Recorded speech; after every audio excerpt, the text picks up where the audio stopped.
ദീപക് ധർമ്മം ടെലിഫോൺ ലൈനിലുണ്ട്. ചില സാങ്കേതിക പ്രശ്നങ്ങൾ ഉള്ളതുകൊണ്ടാണ് അദ്ദേഹത്തിന് തത്സമയം പങ്കെടുക്കാൻ കഴിയാതെ പോയത്.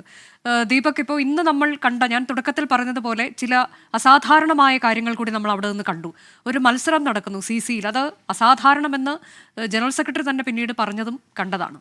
അത് നൽകിയ സൂചന എന്താണ്? ഒരു ജനാധിപത്യത്തിൻ്റെ വേദി എന്നൊക്കെ മത്സരിച്ചയാൾ തന്നെ പിന്നീട് മാധ്യമങ്ങളോട് പറഞ്ഞു താൻ മത്സരിച്ചു എന്ന് അദ്ദേഹം വന്ന് സ്ഥിരീകരിക്കുകയും ഒക്കെ ചെയ്തു. വിജയിക്കില്ല എന്ന് അറിഞ്ഞുകൊണ്ട് തന്നെയുള്ള മത്സരമാണ്. പക്ഷേ അദ്ദേഹം എന്താണ് അവിടെ ബോധ്യപ്പെടുത്താൻ ശ്രമിച്ചത് എന്നാണ് നമുക്ക് അറിയാൻ കഴിഞ്ഞത്, നമുക്ക് മനസ്സിലാക്കാൻ കഴിഞ്ഞത്.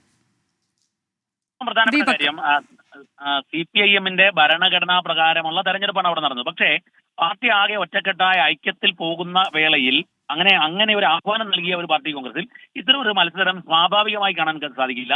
മാത്രവുമല്ല, ഈ നാസിക്കിൽ നിന്നുള്ള ഈ പ്രതിനിധി CITU-വിന്റെ ഓൾ ഇന്ത്യ വൈസ് പ്രസിഡന്റാണ്, അവിടുത്തെ സംസ്ഥാനത്തിന്റെ പ്രസിഡന്റാണ്.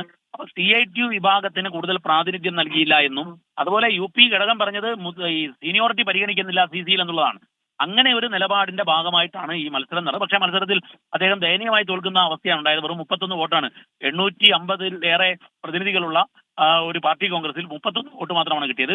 അദ്ദേഹം ഈ മത്സരം വോട്ടെടുപ്പ് കഴിഞ്ഞ ഉടനെ തന്നെ പാർട്ടി കോൺഗ്രസിന്റെ അകത്തു നിന്നും പുറത്തേക്ക് ഇറങ്ങുകയും മാധ്യമങ്ങളെ കാണുകയും ചെയ്തു. അദ്ദേഹം പറഞ്ഞത് ഭരണഘടനാപരമായ ഒരു ഉത്തരവാദിത്തത്തിന്റെ ഭാഗമായാണ് മത്സരം നടന്നത്. പാർട്ടി ഭരണഘടനയിൽ പറഞ്ഞതാണ്.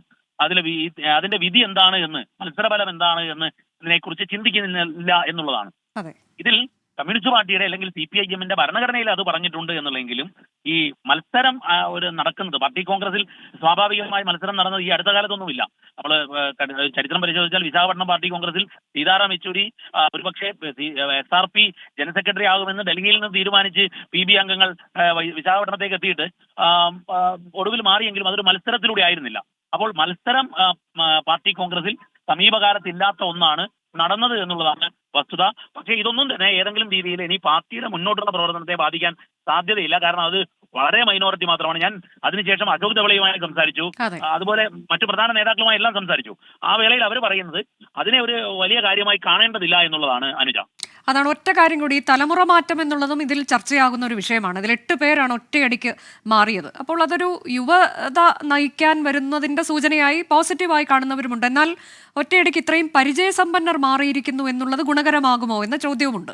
അതിനെ കൂടി ചുരുക്കി വിലയിരുത്തി പറഞ്ഞത് വളരെ നിർണായകമായ ഒരു കാര്യമാണ്. കാരണം പാർട്ടി കോൺഗ്രസിൽ യുവരക്തങ്ങൾ വരുന്നു എന്നൊക്കെ പറയുമ്പോഴും ഈ പാർട്ടി സെന്ററിനെ മാനേജ് ചെയ്ത് കൊണ്ടുപോയ വലിയ പരിചയസമ്പന്നരാണ്. പ്രകാശ് കാരാട്ട്, ബൃന്ദ കാരാട്ട്, സുഭാഷിണി അലി, അങ്ങനെയുള്ള വലിയൊരു നിര.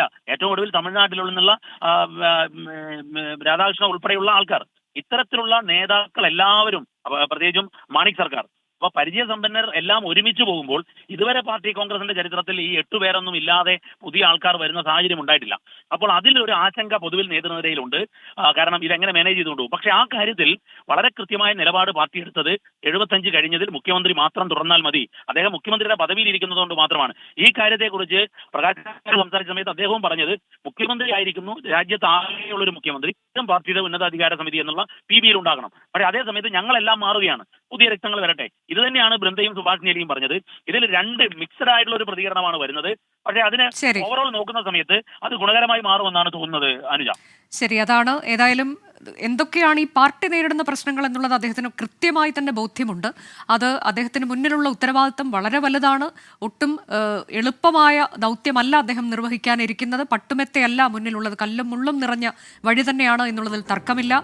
ഏത് തരത്തിലേക്ക് കേരളത്തെ 3ാം വട്ടവും അധികാരത്തിലെത്തിക്കുന്നതിലേക്ക് പോകണമെന്ന ചിന്ത, ഒപ്പം കോൺഗ്രസിനെ ഒരേ സമയം തന്നെ എതിർക്കുകയും അവരെ ഒരു കുടക്കീഴിൽ കൊണ്ട് നടത്തുകയും ചെയ്യേണ്ടുന്ന ഉത്തരവാദിത്തം, ഇതെല്ലാം ദേശീയ പാർട്ടി എന്ന തരത്തിലേക്ക് CPIM-നെ വളർത്തിയെടുക്കേണ്ടുന്ന അങ്ങനെ വലിയ വലിയ ഉത്തരവാദിത്തങ്ങൾ അദ്ദേഹത്തിന്റെ മുന്നിലേക്ക് എത്തിയിരിക്കുകയാണ്. ഏത് തരത്തിൽ അദ്ദേഹം ഈ ദൗത്യം നിറവേറ്റും എന്നുള്ളതാണ് ഇനി നമ്മൾ കണ്ടിരിക്കാൻ ഉള്ളത്.